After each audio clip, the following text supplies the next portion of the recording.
இந்த சென்னை மாநகரிலே ஆங்காங்கே அனாதைகள் வயதானவர்கள் தவித்து கொண்டிருக்கிறார்கள்.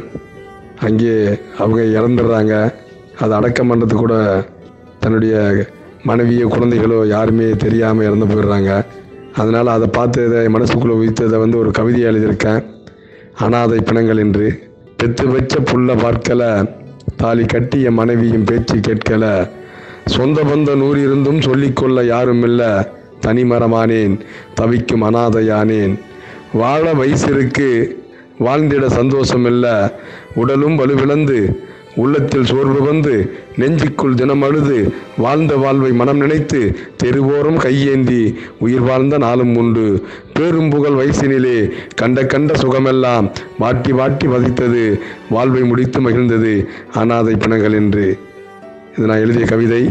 இதை அந்த அனாதை பிணங்களுக்கு பிணமானவர்களுக்கு சமர்ப்பணமாக்குறேன். அதனால் அன்பானவர்களே, வயதானவர்களை தனியே தவிக்க விடாதீர்கள். நமக்கும் முதுமை வரும். இதை மனதில் கொள்ளுங்கள். நன்றி, வணக்கம்.